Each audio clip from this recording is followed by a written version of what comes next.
And welcome back to Square Off. Republican U.S. senators have been asked in recent days whether they think it's okay for President Trump to call on Ukraine and China to investigate his political rival, Joe Biden. We've all heard the president say it after a whistleblower provided credible allegations about the Ukraine request. Two swing state senators, our own Martha McSally of Arizona and Cory Gardner of Colorado, answered the question in almost the exact same way this past week. In Washington, D.C., the Senate unanimously voted for the Senate Intelligence Committee to conduct an investigation into this issue. Unfortunately, though, what we've seen is a very political process take over. And unlike what we're seeing going on the House side, before they even had any facts moving forward and some of the concerns there, the Senate Intelligence Committee has shown itself to be pretty bipartisan. If you look what Al Green in Texas, member of Congress, has said, we need to impeach President Trump now because we might not be able to beat him in November. That's about politics. That's not what the serious investigation should be about. They clearly have political motives that we've seen for the last 2.5 years. All I'll tell you is this is a very serious issue.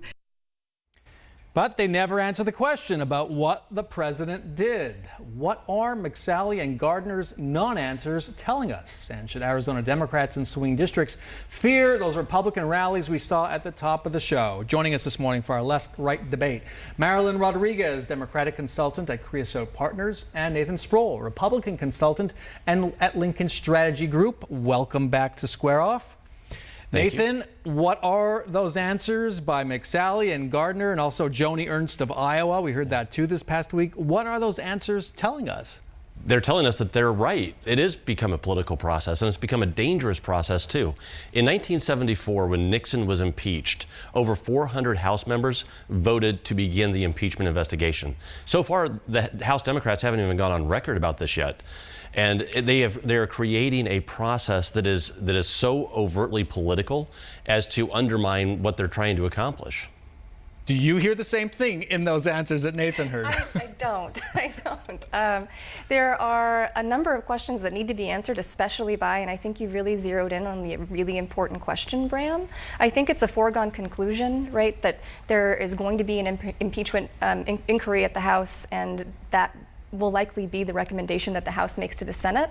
And you've zeroed in on the fact that the Senate has a role to play here, and we as the voters should be able to understand and appreciate what our senators and our elected officials are going to do in that moment. And dodging the question has really become the MO of folks like Martha McSally, who just want to distance themselves from the president and really having to do anything to check his grab on power. And what's interesting, I was there when asking those questions of Martha McSally. What was interesting is now she's saying, as opposed to what she said a few weeks ago when this was first announced, we in the Senate need to be the judges, which is what Democrat Kyrsten Sinema said 2 weeks ago about the inquiry.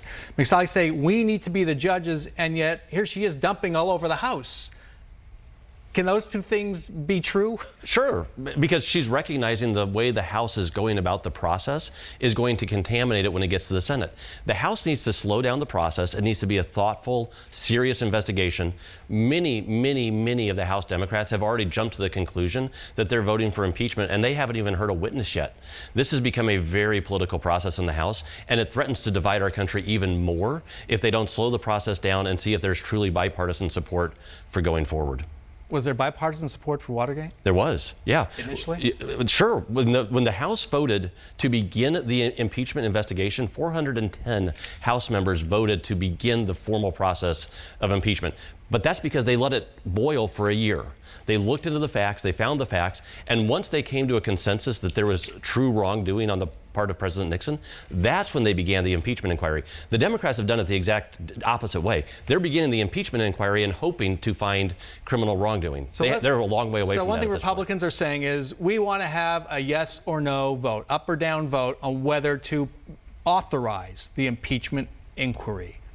Is that something Republicans should fear, casting a yes or no vote, or Democrats should fear, or both, having to just say it and go on record? There appears to be a lot of fear, right? And again, on both sides? I don't necessarily think on both sides, right? Again, you're not hearing these canned quotes from across the country, right? That are coming from folks like Martha McSally, like Senator Gardner, where they're doing the best that they can to not answer a question that you're absolutely right, they are absolutely terrified of.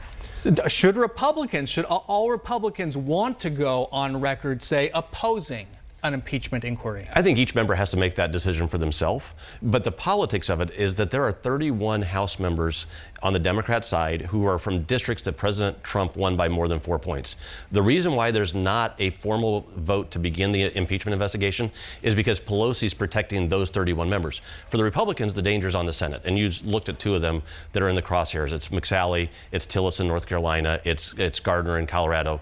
That's where the Republican jeopardy is. It's funny, Cory Gardner, that soundbite you saw, also said, how come these questions are only being asked of swing state senators in 4 states? He's aware of that too. I want to get to the rallies we saw. Kelly Ward and other Republicans targeting Tom O'Halloran in the 1st Congressional District, Democrat there, and Kirkpatrick in the 2nd District. Both are swingy districts, O'Halloran the swingiest by far. I want to throw some numbers out. In O'Halloran's 1st District, Trump was just +1 over Hillary Clinton in 2016. O'Halloran won his district in 2018 by almost 8 points. And Kirkpatrick's 2nd District, Hillary Clinton beat Trump by 5 points in 2016. Kirkpatrick won her seat by almost 10 points in 2018. Are they vulnerable?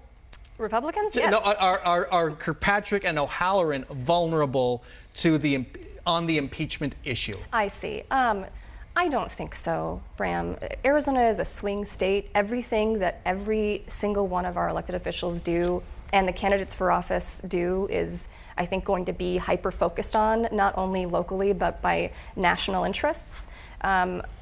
Kirkpatrick, O'Halloran, and others will do exactly what they have done, right, to show the voters that they care about the issues, right? They're not going to let politics get in the way, and that is all we have seen, just a complete consistency. I think the people who should be scared are the Republicans who are losing their ground.